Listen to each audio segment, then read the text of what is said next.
also. I welcome you, sir. Sir, please initiate the lecture by your kind words.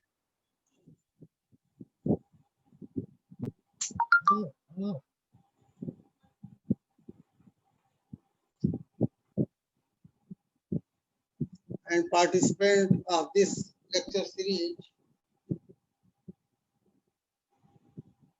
introduction part is from my side. First thing,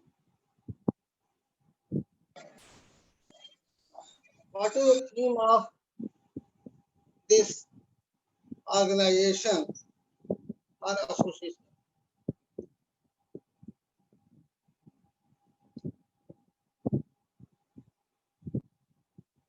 all over India में कुमारवत के post graduation institution जहां भी है, east और waste, north और south, जो teaching pattern है वो हर जगह का डिफरेंट। इस एसोसिएशन की एक सोच ये थी कि हर जगह के पोस्ट ग्रेजुएट स्टूडेंट को जो भी बेस्ट टीचर्स हैं, जो भी आज अवेलेबल बेस्ट टीचर्स हैं, उनसे रूबरू कराया जाए और उनकी जो सोच है, उनका जो व्यू है, जो उनका रिसर्च मेथोडोलॉजी है, उससे सभी स्टूडेंट्स एक जैसा कनेक्ट हो जाए। इस थीम के साथ इस एसोसिएशन ने काम शुरू किया और नेक्स्ट प्लानिंग वेबिनार सेमिनार के अलावा कुमारवत के एक जर्नल जो आज कहीं भी उपलब्ध नहीं है, कोई भी जर्नल इस तरह का नहीं जिसमें कुमारवत से रिलेटेड, आयुर्वेदिक पीडियाट्रिक्स से रिलेटेड मटेरियल पब्लिश किया जा सके, तो उस तरह का जर्नल स्टार्ट किया जाए। और एक इच्छा ये भी है इस एसोसिएशन की कि आईएपी की तर्ज पर एक ऐसी बुक तैयार की जाए जिसमें आयुर्वेदिक कुमारवत के हर कंसेप्ट को, जो हिंदुस्तान में जितने भी, इंडिया में जितने भी पीडियाट्रिशियन हैं, बेस्ट आयुर्वेदिक पीडियाट्रिशियन, उनकी कलम से वो बुक आईएपी की तर्ज पर तैयार हो। नॉर्थ, साउथ, ईस्ट, वेस्ट सबकी ओपिनियन उसमें कलेक्टेड हो। इस थीम के साथ ये एसोसिएशन प्रारंभ की गई है और मेरी रिक्वेस्ट है कि सभी छात्र एटलीस्ट इससे अवश्य जुड़े। आपको अगर नॉर्थ के professor BM Singh, doctor Oommen Pal, doctor Sharma ji from Himachal Pradesh, इनको सुनने को मिलेगा, तो साउथ से doctor Shailaja, doctor Roshni, doctor S Kumar, doctor Kale from Maharashtra, doctor BK Jai Singh from Orissa, इनको भी सुनने को मिलेगा। तो हर जगह की जो सोच अलग है वो आपके पास पहुंचेगी और आप उससे लाभान्वित होंगे।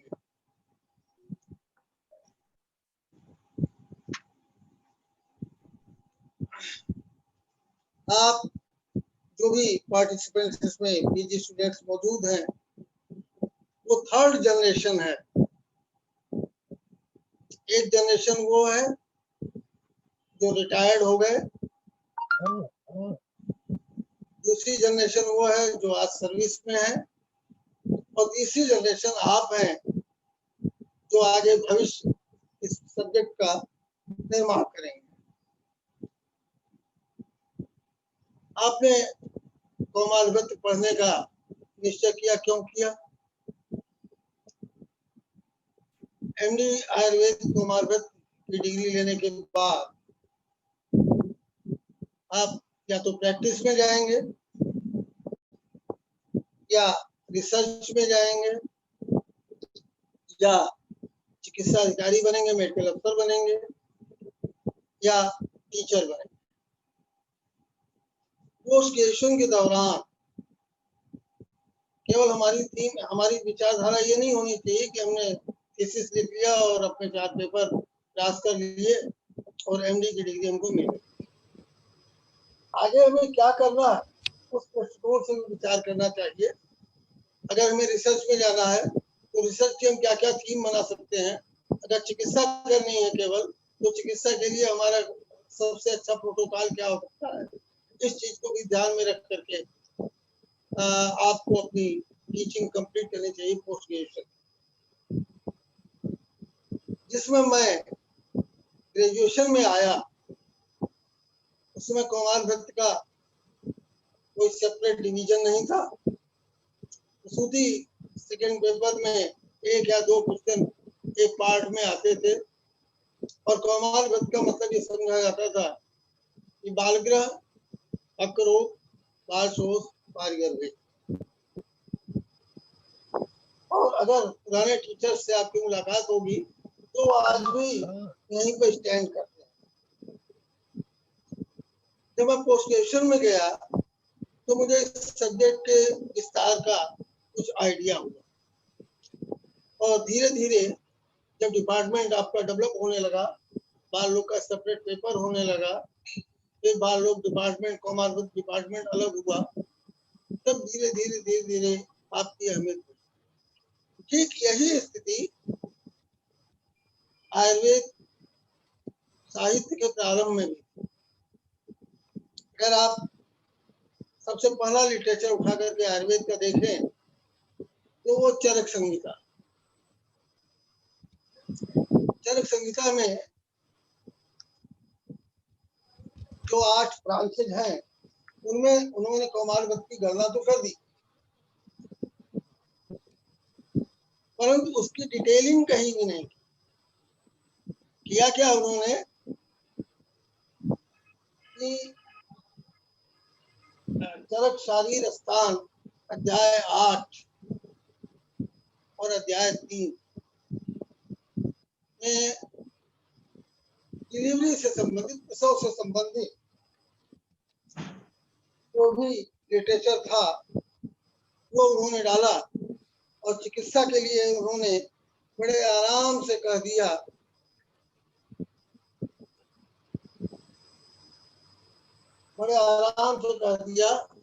कि बालकों के रोग प्राय वही होते हैं जो बड़ों में होते हैं, दोष दूर से और डोज का ही एक डिफरेंस होता है, इसलिए चिकित्सा की अलग से वर्णन की आवश्यकता नहीं। तो अगर आप उसको देखें चरक संहिता को तो उन्होंने इतने पे ही बात कह करके समाप्त कर दी। इसके बाद सुश्रुत का पीरियड आता है और कुमार भक्त को उन्होंने डिफाइन भी नहीं किया। चक्रपाणी जब उसकी कमेंट्री की तो चक्रपाणी कमेंट्री में भी कुमारस्य भरणम अधिकृत कृतम कुमार भक्तम, कुमार का भरण कैसे किया जाए, पोषण कैसे किया जाए, इस विषय को ही चक्रपाणी ने चरक की टीका करते समय विचार में लिया।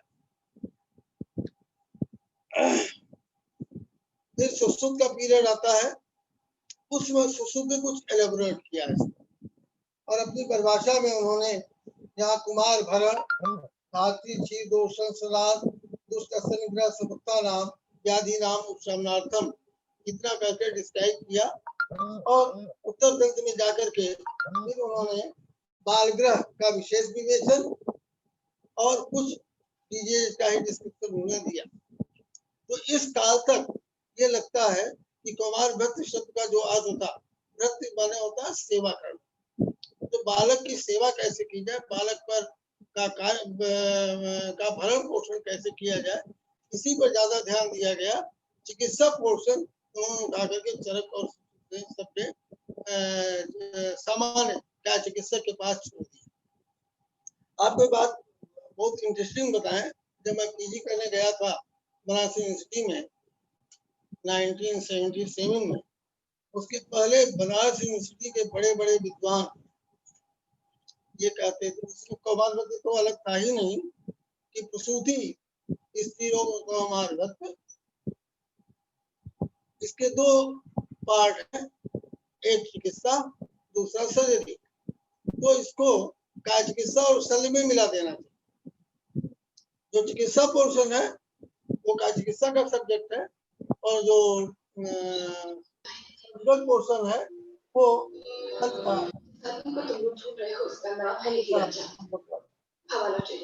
लेकिन धीरे धीरे धीरे सोच बदली और कोमारपंथ का डिवीजन अलग किया गया। हारिस संहिता है जो लगभग 10वीं 11वीं शताब्दी की मानी जाती है।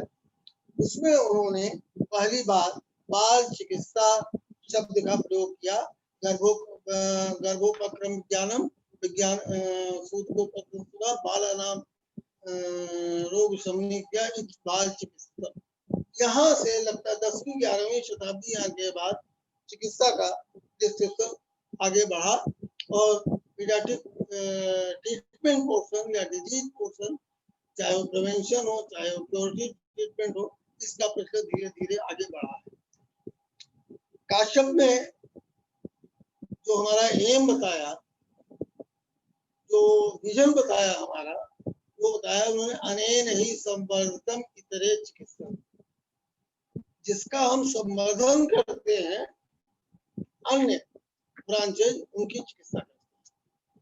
और अगर संवर्धन पर आप विचार करें तो संवर्धन क्या है? विवर्धते यानी बढ़ना, ग्रोथ एंड डेवलपमेंट। जब चरक ने अष्टची दोष का वर्णन किया तो उसमें विरसता के प्रकरण में कृष्ण च विवर्धते दिया है। तो रेफरेंस के लिए आपको दे रहा हूँ। तो जो संवर्धन है ये क्या है? अनेन ही संवर्धितम, संवर्धन क्या है? Growth and development. अब आप विचार अगर करें तो ग्रोथ एंड डेवलपमेंट में पूरी पीडियाट्रिक्स आ गई। सबसे पहले तो हमें जानना होगा कि नॉर्मल ग्रोथ एंड डेवलपमेंट कैसे होता है, उसके माइलस्टोन्स क्या हैं।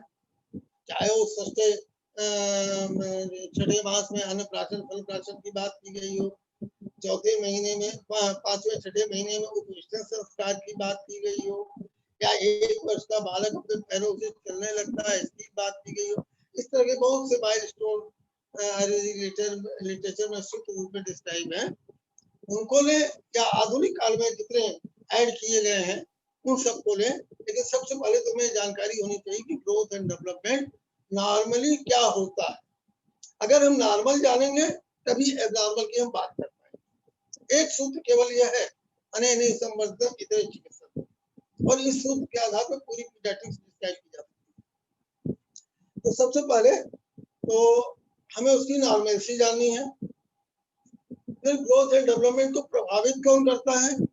सबसे पहले न्यूट्रिशन, पोषण। न्यूट्रिशन अगर प्रॉपर नहीं होगा तो ग्रोथ एंड डेवलपमेंट प्रॉपर नहीं होगा। मे भी चाहे ओवर डाइट हो,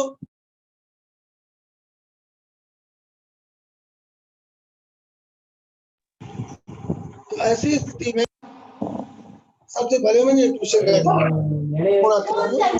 प्रॉपर कैसे होगा जिससे उसका ग्रोथ एंड डेवलपमेंट नॉर्मल रहे। थर्ड स्टेप आता है उसके बाद कि ग्रोथ एंड डेवलपमेंट नॉर्मल रहने में कॉन्जेनाइटल एनॉमलीज का क्या रोल? कॉन्जेनाइटल एनॉमलीज भी ग्रोथ एंड डेवलपमेंट को प्रभावित करती हैं। इसलिए कॉन्जेनाइटल एनॉमलीज की भी जानकारी हमको होनी चाहिए। और उसके बाद नेक्स्ट स्टेप आता है कि और कौन कौन सी ऐसी डिजीज हैं जो ग्रोथ एंड डेवलपमेंट को प्रभावित करती है। वो डिजीज ना होने पाए इसके लिए हमें रोग प्रतिरोधक क्षमता डेवलप करनी है, जो हमारे यहाँ लेहन के कंसेप्ट में कहा गया है, उस पर भी हम आगे आएंगे। तो इस तरह से अगर हम देखें तो ग्रोथ एंड डेवलपमेंट के causes, nutrition, congenital disease and disease जो ग्रोथ एंड डेवलपमेंट को प्रभावित करती है, कर सकती हैं, और उनसे प्रिवेंशन के उपाय, ये सभी चीजें इसके अंतर्गत आ जाती हैं। और आज की भाषा में हम कहें तो मोटी मोटी सारी इसके अंतर्गत आ जाती है। लिटरेचर की अगर हम बात करें साहित्य की, तो जैसे मैंने कहा कि चरक सुश्रुत में बहुत संक्षिप्त डिस्कशन इसका उपलब्ध है। जो लिटरेचर हमें उपलब्ध है मोटे तौर पर पूरे इंडिया में काश्यप संहिता ही इसका एकमात्र ग्रंथ है। वो काश्यप संहिता जो इनकम्प्लीट है, वो काश्यप संहिता जिसके बहुत से चैप्टर्स अन्य लोगों ने लिखे हैं। जब आप काश्यप संहिता हर अध्याय की पुस्तिका में जाएंगे तो आप देखेंगे कहीं विदेह का नाम है, कहीं कात्यायन का नाम है, कहीं किसी का नाम है। तो ये काश्यप संहिता जो हमें आज उपलब्ध भी है, ये काश्यप संहिता एक तो इनकम्प्लीट है और दूसरे बहुत से चैप्टर शायद बाद में संस्कारकर्ता द्वारा या लोगों के द्वारा इसमें ऐड किए। तो ओरिजिनल हमें अपना लिटरेचर एक तरह से प्राप्त नहीं। ओरिजिनल लिटरेचर न प्राप्त होने से कष्ट क्या है हमको कि हम किसी भी डिजीज को ट्रीट करने के लिए या किसी भी डिजीज की डायग्नोसिस करने के लिए या किसी भी डिजीज का निदान जानने के लिए जो भूमिका पीडियाट्रिशियन की होती है, उस भूमिका को हम ईमानदारी से नहीं निर्वाह कर पाते। और होता क्या है, फिर हमें चरक, सुसुप्त, नाड़ी, भेल एक्सेट्रा जो अन्य संहिताएं हैं उनका सहारा लेना पड़ता है। इस क्षेत्र में काम करने की बहुत ही जरूरत है। बहुत से लिटरेचर हैं जिनके नाम मिलते हैं लेकिन वो साहित्य नहीं मिलता। फॉर एग्जाम्पल, काश्यप संहिता के बाद एक वृद्ध काश्यप संहिता का उल्लेख मिलता है जो अवेलेबल नहीं है, और कई बुक्स हैं जो अवेलेबल नहीं है जिसमें प्रवर्तक तंत्र है, बंधक तंत्र है, राक्ष तंत्र है, बाल चिकित्सामृत। इसके लिए जो लिटरेचर का डिटेल मिलता है वो ये मिलता है कि नेपाल के राष्ट्रीय पुस्तकालय में ये बाल चिकित्सामृत उपलब्ध है, लेकिन शायद उस पर भी आगे कहीं कोई काम हुआ नहीं, लिटरेचर तैयार नहीं किया। योग सुधा निधि ये भी अनुपलब्ध है।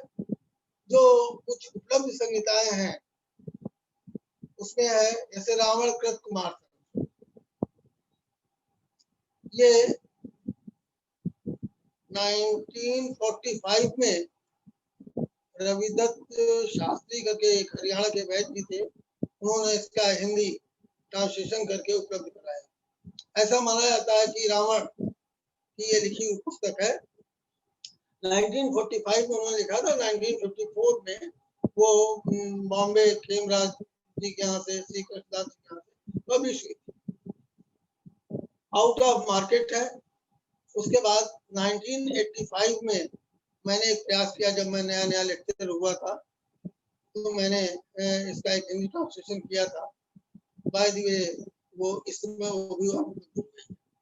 इसके बाद 2015 में फिर खेमराज जी ने इसका हिंदी ट्रांसलेशन उपलब्ध कराया और 2018 में चौखम्बा ओरिएंटला ने इसका हिंदी संस्करण उपलब्ध कराया है।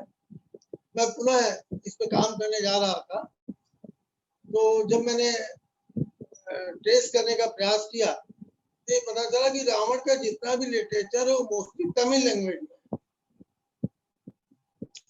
तमिल कुमार तंत्र रावण का तो हमें मिली नहीं। फिर मैंने आप ही लोगों से, अपने फ्रेंड्स सर्कल से, जो पोस्ट ग्रेजुएट स्टूडेंट कहीं भी हमारे परिचित है, उनसे मैंने कहा, तो प्रयास करते करते मुझे रावण के कुमार तंत्र एक तेलुगु लैंग्वेज में हैदराबाद से प्राप्त हुई। डॉक्टर स्नेहलता जी जो है उन्होंने प्रयास करके उसको निकलवाया, उसकी कॉपी हमारे पास आ गई है। अब मैं उसको हिंदी ट्रांसलेट कराने का प्रयास कर रहा हूँ। तो इस तरह का वर्क बहुत ही जरूरी है अगर हमें अपना लिटरेचर फुलफिल करना है, बढ़ाना है, डिटेल करना है उसका। तो इसके बाद बाल तंत्र एक कल्याण वैद्य की है। ये 1587-88 में मार्केट में आई थी।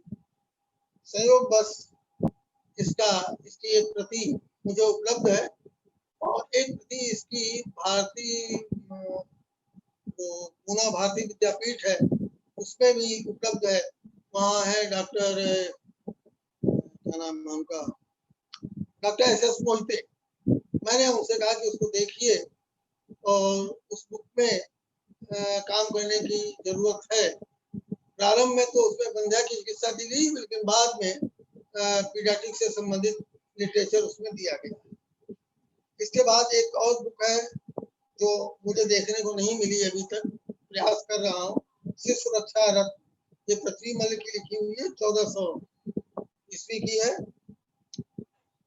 1920 में कुमार तंत्र एक यामिनी कविराज यामिनी भूषण कृत, ये कलकत्ता से पब्लिश हुई थी। काशी विश्वविद्यालय के लाइब्रेरी में मैंने इसको देखा, लेकिन इस समय जानकारी पता चला कि वो भी पुस्तक वहां उपलब्ध है। इसी तरह से एक बुक केरल ओरिजिनल जो केरल से निकली थी, केरल की केरली लैंग्वेज में, वह अभिज्ञान रक्षा कल्पत्रों। ये बुक संयोगवश इसका एक इंग्लिश ट्रांसलेशन डॉक्टर कृष्णलाल ने, जो मद्रास में है, उन्होंने एक इंग्लिश ट्रांसलेशन किया था और वो ट्रांसलेशन मुझे देखने का सौभाग्य प्राप्त हुआ। उसमें 51 तरह 51 टाइप के स्किन डिसऑर्डर्स दिए, जो भी उसमें आयल या प्रिपरेशन तैयार किए गए, मोस्टली में नारियल का प्रयोग किया गया।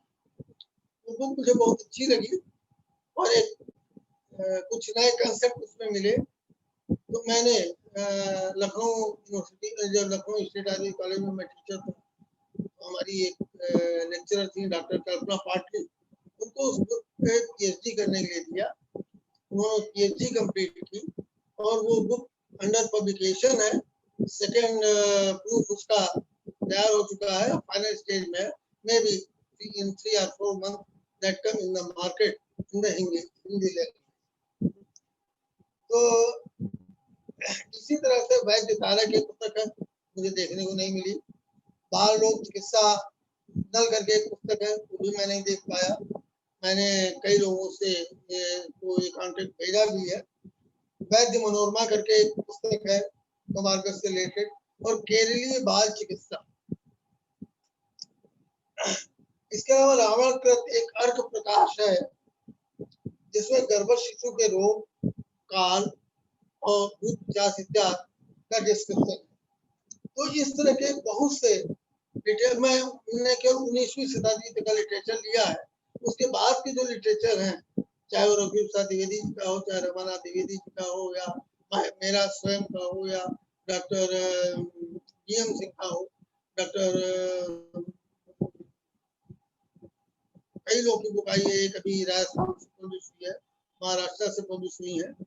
तो ये या तो इन्हीं बुक्स का मेनली काश्यप तरफ आरिफ के कंसेप्ट का एकत्रीकरण है, उसको कंपाइल किया गया है, और आधुनिक दृष्टि से उसका क्या एक्सप्लेनेशन हो सकता है, ये उसमें डाला गया है।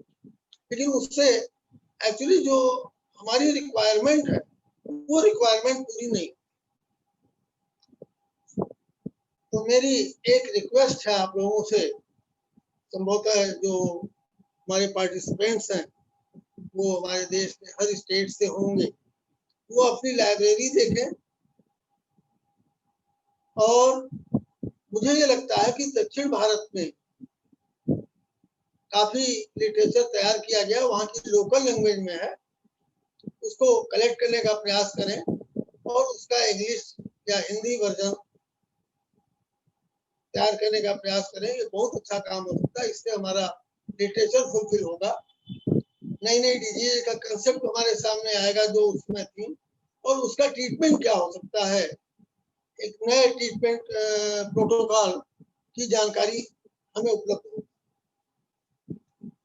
ट्रीटमेंट जानकारी की जहां तक बात आई, मैं साउथ का तो उतना डिटेल नहीं जानता, लेकिन नॉर्थ इंडिया की स्थिति पे मैं बात आपसे करूंगा।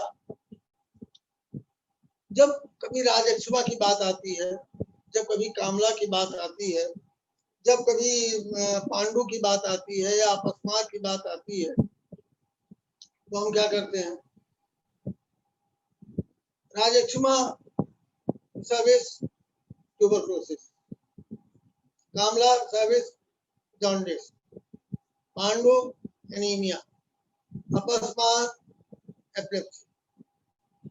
ये हमारे दिमाग में कंसेप्ट बैठता है और फिर हम जो अपने ऑब्जेक्टिव पैरामीटर्स हैं वो सेट करते हैं कि लिटरेचर में ये साइन सिम्टम दिए हुए हैं, और साइड बाय साइड जो मॉडर्न डायग्नोसिस दिमाग में बैठी थी उसमें क्या क्या इन्वेस्टिगेशंस किए जाते हैं, उन इन्वेस्टिगेशंस को आधार बना करके हम अपना काम चाहे पोस्ट ग्रेजुएट लेवल का हो या पीएचडी लेवल का हो या हम करते हैं। राजक्षमा 3 तरह का डिस्क्राइब है आपके लिटरेचर में। त्रिरूप राजक्षमा, सद्रूप राजक्षमा, एकादश रूप राजक्षमा। तीनों का ट्रीटमेंट एक होगा? नहीं होगा। त्रिरूप राजक्षमा का ट्रीटमेंट अलग होगा, सद्रूप का अलग होगा, एकादश रूप का अलग। प्रैक्टिकली ऐसा नहीं होता। हमने कभी ये प्रयास नहीं किया कि त्रिरूप राजक्षमा जो हमारी डायग्नोसिस है उसका उस त्रिरूप राजक्षमा में मांडू टेस्ट की या बीसीजी टेस्ट की या टीएलसी टेस्ट की, हीमोग्लोबिन एएसआर की या एक्सरे टेस्ट की या एलिसा टेस्ट आजकल आ गया है, एलिसा टेस्ट क्या स्थिति बनती है?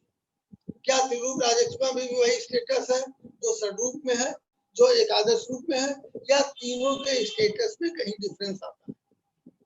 अगर ये काम हम कर पाते तो हम ये कहते त्रिरूप राजक्षमा में फाइंडिंग होगी, एएसआर की ये फाइंडिंग होगी, एक्सरे टेस्ट की ये फाइंडिंग मिलेगी, और तब हम त्रिरूप राजक्षमा के ट्रीटमेंट का प्रोटोकॉल ईमानदारी से बना पाते, जो आज हम नहीं। ठीक यही स्थिति कामला की है। कोष्ठाश्रित, शाखाश्रित, उभयाश्रित, अलीमत, लाइक दैट तमाम उसके क्लासिफिकेशन डिस्क्राइब है। लेकिन होता क्या है, जब कमला का पेशेंट आया तो हमने पूरा एलएफटी करा लिया। एलएफटी के बेस पर फिर हमने जो अपना आयुर्वेदिक ट्रीटमेंट लिखना था लिखा, लेकिन ये ध्यान नहीं दिया कि ये कोष्ठाश्रित है, शाखाश्रित है, उभयाश्रित है, हलीमक है, घटी यंत्र क्या है, ये डिस्कशन नहीं करता। तो आज आवश्यकता इस बात की भी है कि हम जो मॉडर्न टूल्स हैं उसको आयुर्वेदिक डायग्नोसिस करने के लिए हम उसे उसमें इनकॉर्पोरेट करें, इस दृष्टि से कि हमारी डायग्नोसिस उसमें कंफर्म हो सके। रोग प्रतिरोधक क्षमता की बात आती है। Definitely vaccination modern system of medicine का एक बहुत बड़ा कंट्रीब्यूशन है, योगदान। 7 या 8 वैक्सीन नेशनल प्रोग्राम में एडेड, और इसके अलावा भी करीब 150-200 वैक्सीन है। आईएपी की लिस्ट देख लीजिए या अन्य लिस्ट देख लीजिए, कितनी वैक्सीन हम लगाए। एक बहुत बड़ा क्षेत्र हमारे सामने खुला हुआ है। अगर रोग प्रतिरोधक क्षमता डेवलप करने के लिए हम किसी आयुर्वेदिक फॉर्मुलेशन ऐसा जो स्पेसिफिक ना हो, नॉन स्पेसिफिक, टोटल इम्यूनिटी बढ़ाने वाला हो, ऐसा अगर हम डेवलप कर सकें तो एक हमारा बहुत बड़ा कंट्रीब्यूशन होगा। बात मुझे लिटरेचर पे ज्यादा करनी थी, तो उस दृष्टि से मैं एक छोटा सा कंसेप्ट आपके सामने रख रहा हूँ। एक सब्जेक्ट काश्यप संहिता में आता है जातहानी का। जातहानी में जब मैं पढ़ रहा था, मैं देख रहा था, तो बच्चों से संबंधित 15 जातहानियों का डिस्क्रिप्शन है, लेकिन उसका लिटरेचर न के बराबर, उसका डिटेलिंग नहीं की गई, ना बहुत ज्यादा ट्रीटमेंट की कोई व्यवस्था है, वो वर्णबंध वगैरह इत्यादि करके समाप्त कर दिया है, क्या दैव वापस से चिकित्सा की बात की है। लेकिन जो उन्होंने 15-16 तरह की जातहानी बताई, उनके सिम्टम क्या होंगे, साइन सिम्टम क्या होंगे, उनको हम डायग्नोज कैसे करेंगे, इसका कहीं भी कोई उल्लेख नहीं। जब हम लिटरेरी वर्क करने लगते हैं तो ये चीजों को बड़ा ध्यान देना, एक एक शब्द का ध्यान देना पड़ता है। तो जब मैं जातहानी पे कुछ प्रयास कर रहा था काम करने का, तो 2 जातहानी ऐसी हैं जिनके सिम्टम्स या क्लिनिकल फीचर कहिए एक जैसे, पिशाची और पुणे जनी। लक्षण क्या कहा उन्होंने, जातम जातम पत्यंतु यस्या सद्यो विनश्यति पिशाची नाम साघोरा मांसादि जाताणी। पिशाची जाताणी में जो सिम्टम बताया उसमें दो चीजें नोट करने वाली है, तो ये याप्य है और दूसरा मांस मच्छर की मांसादि जाता। ठीक सेम फीचर की दूसरी जाताणी का डिस्क्रिप्शन दिया उन्होंने, जातम जातम पत्यम तु यस्याच म्रियते स्त्रिया होरा पूर्ण जनीना सा साध्या जात। यानी इनके बच्चे, ये फर्स्ट डे अटैक है, पहले दिन ही ऐसा होता है। ये दोनों जाताणी अटैक करती है, एक याप्य है, दूसरी असाध्य है। उसमें मांसादि का डिस्क्रिप्शन है, इसमें कोई डिस्क्रिप्शन नहीं। तो इस दृष्टि से देखें, एक कृच्छ साध्य हुई और एक जो है असाध्य हुई। अब ये है क्या, बाकी कुछ उन्होंने दिया नहीं। तो मैंने विलियम मुनरो की डिक्शनरी देखने का प्रयास किया, तो उसमें पिशाची वर्ड का अर्थ तो मिला, ये पुण्यजनी वर्ड का अर्थ नहीं मिला। वर्ड का अर्थ होता है a demon which is recognized by its yellow color। तो दिमाग में आया कि पहले दिन का अटैक है, येलो कलर है, मांस भक्षण की हिस्ट्री है और कृच्छ साफ है। तो शायद फर्स्ट डे जब जॉन्डिस अटैक करती है तो उनमें वो कॉज जिसमें मीट लेने की हिस्ट्री हो और बड़ी कठिनाई से जिसका ट्रीटमेंट हो सकता हो, ऐसी जाताणी का पिशाची का है। अब आया पुण्यजनी, और सिम्टम सेम है, असाध्य है।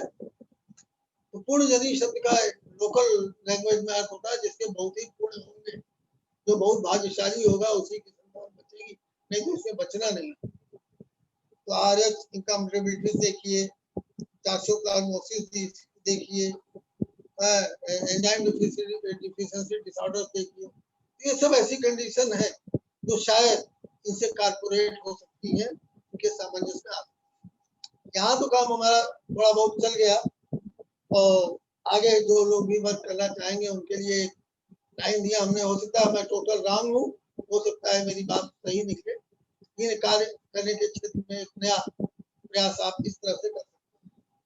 आगे उन्होंने जो नाम दिया उसमें तो कुछ भी नहीं, जैसे फॉर एग्जाम्पल यक्षी शब्दकोश में इसका अर्थ आया एक ग्रह, काइंड ऑफ इंसेंटी, जहाँ पागलपन के लक्षण। तो ये may be central nervous system का डिसऑर्डर जो फर्स्ट डे होता हो कोई, उसको डिनोट करने के लिए उन्होंने दिया हो। उस तरह उस काल में उस तरह की सुविधा ना हो तो डिटेल कर पाए। आसुरी, आसुरी वर्ड का जो अर्थ दिया गया द यूरेथ्रा ब्लड, मूत्र व संसार में ऑब्स्ट्रक्शन या ऑब्स्ट्रक्शन होने की जहाँ संभावना है, जो कॉन्जेनिटल होने की ज्यादा संभावना रहती है, ज्यादा इस तरह की केसेस दिखाई पड़ते हैं, शायद उसके लिए उन्होंने इसका ऐड किया। क्योंकि ये सेकेंड डे, पहले दिन नहीं, सेकेंड डे तक अगर पेशाब नहीं हो रही है तब हम सोचते हैं कि शायद विदिन 48 आवर कि शायद कहीं यूरिन ट्रैक्ट में ऑब्स्ट्रक्शन है। यहाँ भी वही स्थिति है यक्षी का। इसी तरह से कली, side of a die mark with one dot, जो ब्लड कोagulation डिसऑर्डर को शायद डिनोट करता है, क्योंकि ब्लैक स्पॉट्स कोagulation डिसऑर्डर से ही बनते हैं। वारुणी, वरुण अर्थात जल का देवता, यानी शरीर में किसी स्थान पे वाटर का एक्यूमुलेशन। भीरुका, फियरफुल शाई, बच्चे का उत्तेजित होना, चौंकना, जो आर्टिस्ट वगैरह की आज हम बात कर रहे हैं, शायद उसको डिनोट करने के लिए है। तो इस तरह से उन्होंने जो 15 जाताणी है उसका डिस्क्रिप्शन उन्होंने दिया है। और एज ए जब हम साहित्य लिटरेचर की तरफ जाते हैं तो इस तरह के काम हमें करने की आवश्यकता है। तो पहली चीज हम ये प्रयास करें कि विभिन्न भाषाओं में जो कुमारव्रत का लिटरेचर उसे हम कलेक्ट करें। काश्यप संहिता हमारी अपूर्ण है, लेकिन अन्य जो छोटे छोटे ग्रंथ हैं उन ग्रंथों से मिलने वाला मटेरियल हमें बहुत कुछ सपोर्ट कर सकता है। और जो भी थॉट्स हमारे दिमाग में आते हैं उन थॉट्स पे हम आगे चल के रिसर्च वर्क कैसे बनाएंगे, कैसे करेंगे, इस थीम को भी हमें सोचना चाहिए, विचार करना चाहिए। तो लिटरेचर में आगे बहुत संभावनाएं हैं। लिटरेरी वर्क करके मैं एक उदाहरण आपको दूं, सुश्रुत संहिता आयुर्वेद शल्य का महत्वपूर्ण ग्रंथ है। हम आप काम नहीं कर पाए। बीएचयू में पीडियाट्रिक सर्जरी में डॉक्टर जीडी सिंघल, उन्होंने उस पर काम किया।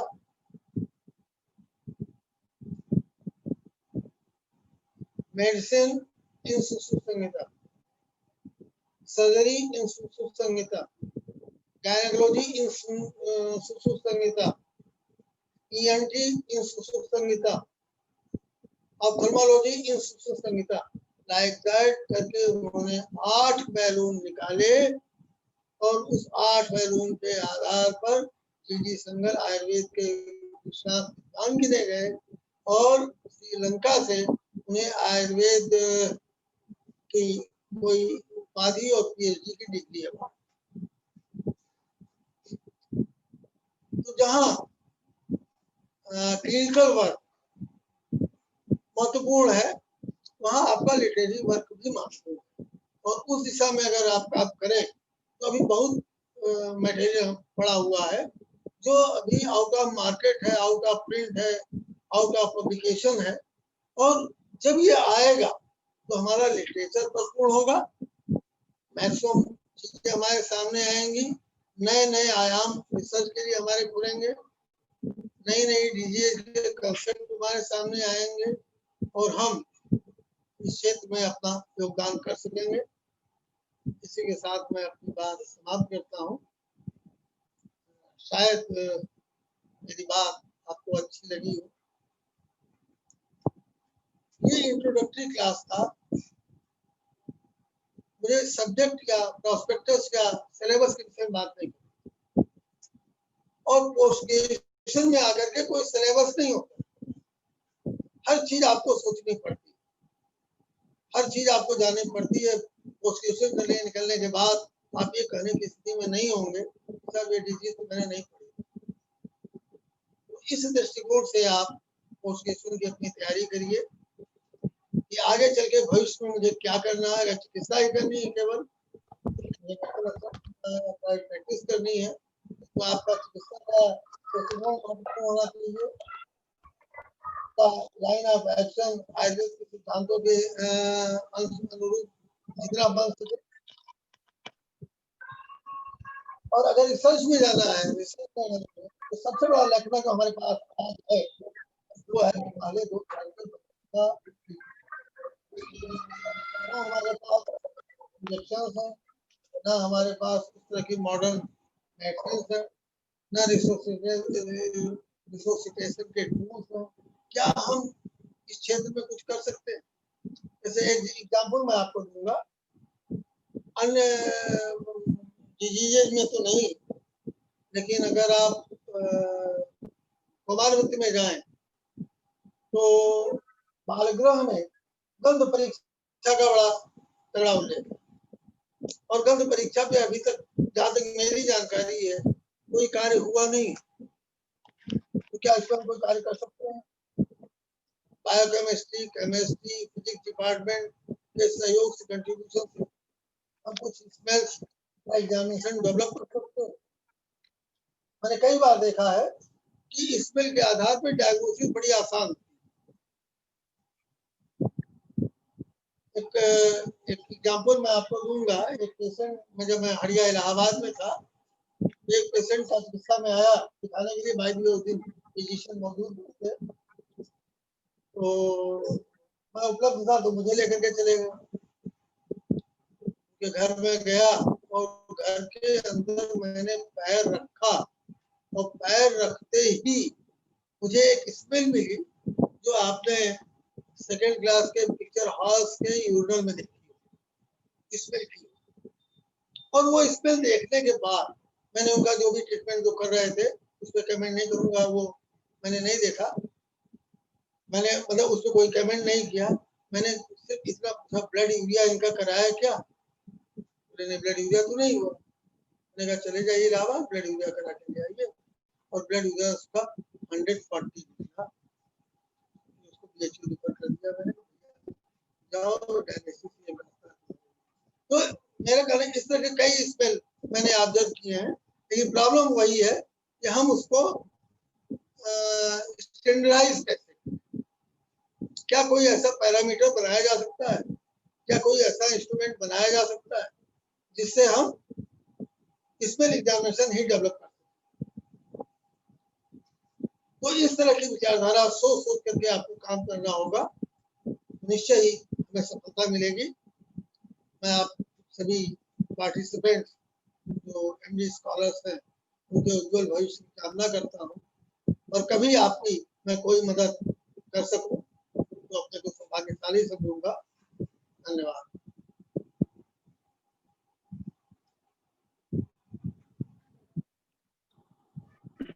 Thank you very much, sir, for your valuable guidance.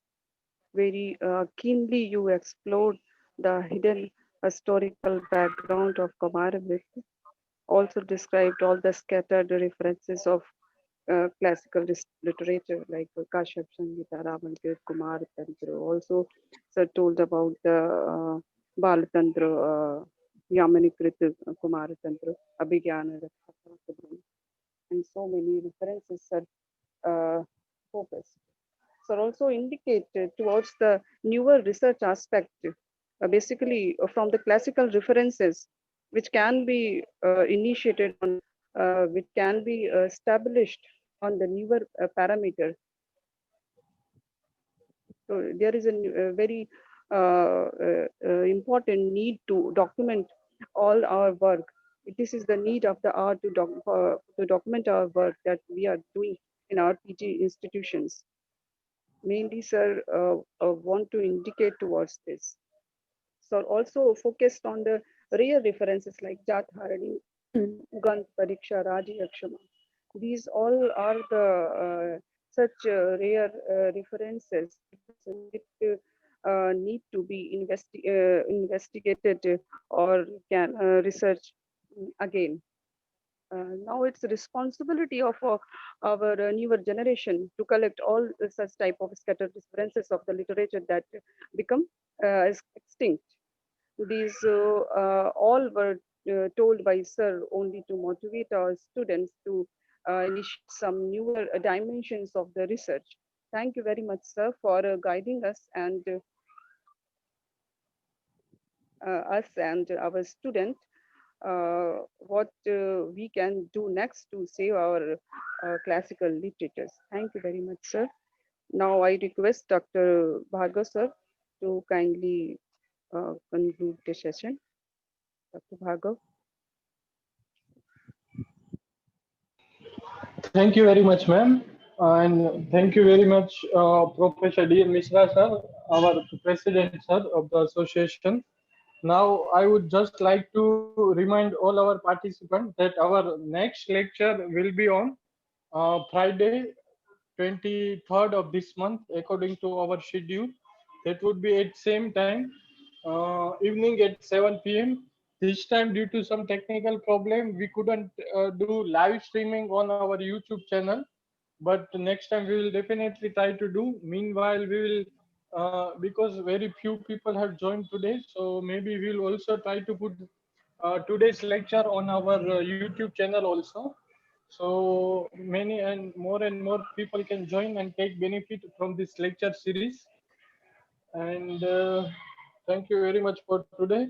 I hope you all and much more people will be with And us on sir, Friday. any student and Yes, ma'am.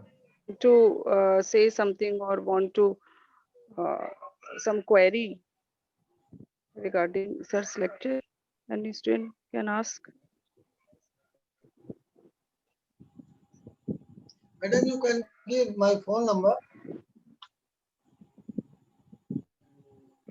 Anybody want to talk? Yes, sir. Yes, sir. Okay, sir. Okay, sir.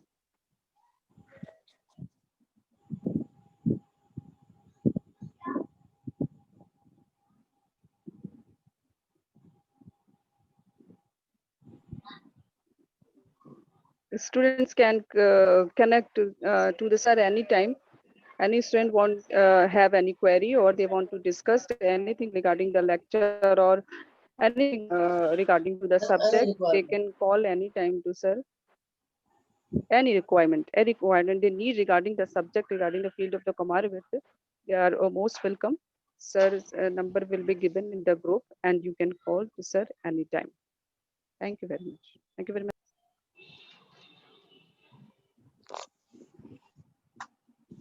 Now I will declare conclusion of today's meeting. Thank you very much all for joining this meeting and giving your time. Thank you, sir. Thank you, ma'am.